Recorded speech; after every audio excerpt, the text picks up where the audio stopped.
Hello and welcome to DIY Tech Haven. Today let's create a ESP32 water level sensor, smart and easy monitoring of your water tank.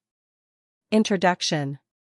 This project is an ultrasonic water level monitoring system built with ESPHome and an ESP32 or ESP8266. It has been tested for over a month and continuously refined through various improvements. While it is already reliable, minor adjustments may be needed for different environments and use cases.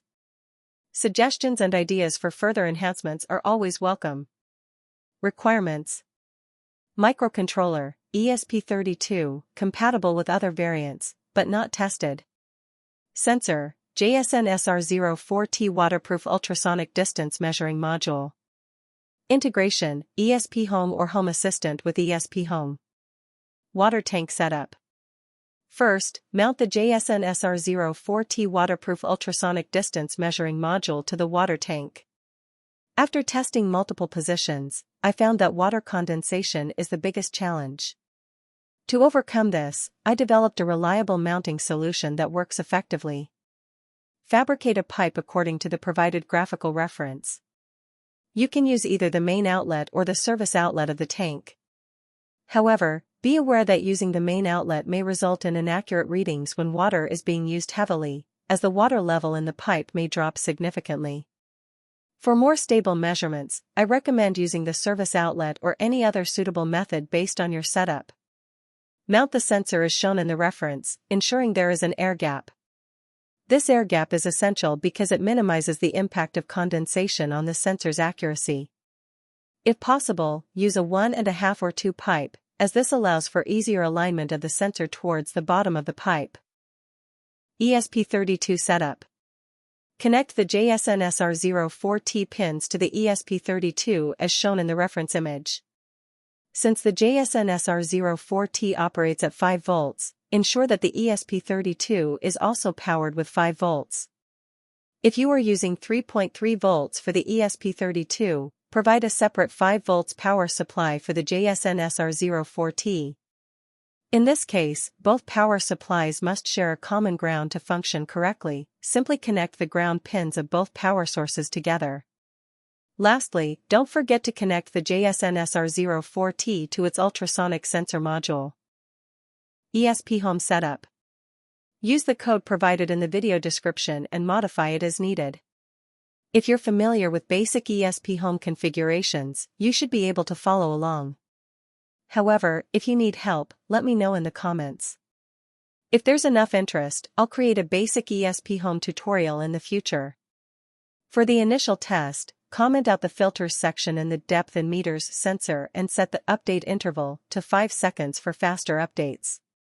This will allow us to gather sensor data, which is essential for adjusting the templates used to calculate the water tank level and remaining volume. After flashing the ESP, connect all the wires to the sensor and measure the distance shown in the sensor data from the sensor location to the bottom of the tank.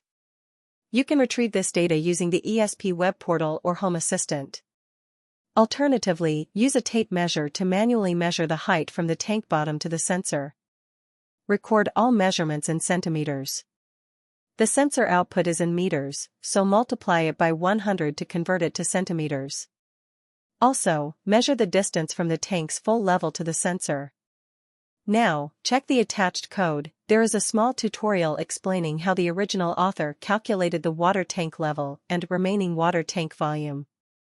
Enter the correct values into the ESPHome code, then over the air, flash the updated firmware. The link to the original code is also included. The original code has been slightly improved to provide more stable and accurate readings by eliminating odd values. If you notice any mistakes or potential improvements, feel free to leave a comment. Monitoring. Now you can measure the water level using ESPHome or Home Assistant, set up a sleek dashboard, and monitor your water levels effortlessly, ensuring you never run out of water. Take it a step further by creating Home Assistant automations to notify you when water levels are low, and you're all set. Issues encountered and fixes. Condensation problem. If the tank has no roof or may experience water splashes during rain, the level sensor may not work effectively. In this case, you'll need to find a way to cover the sensor to prevent rainwater from interfering with it and also protect it from condensation.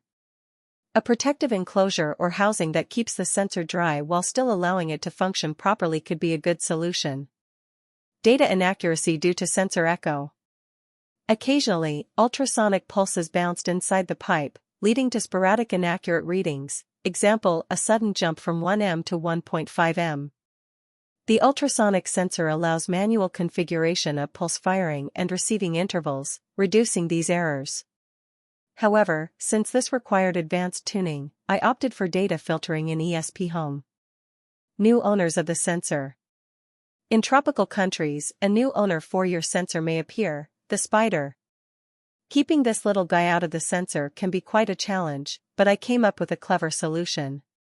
Use a mosquito net to wrap around the entire sensor and pipe, sealing the entrance to the pipe. This will keep the spider out while also allowing air circulation to keep the sensor dry, as the net will let the air flow through but block any unwanted visitors. Conclusion. This setup provides reasonably accurate and stable water level readings. While there are a few minor issues, most of them can be resolved with proper mounting and filtering techniques in ESPHome. If you need real-time data, you might have to sacrifice some filtering for faster updates. Additionally, instead of this sensor, you can explore other options like float sensors, capacitive water level sensors, pressure sensors, optical water level sensors, and radar sensors. Each sensor type has its own advantages and disadvantages, such as varying price ranges, accuracy, and reliability. I hope this video has helped someone or sparked new ideas. Let me know in the comments if you have any questions or suggestions for improvements.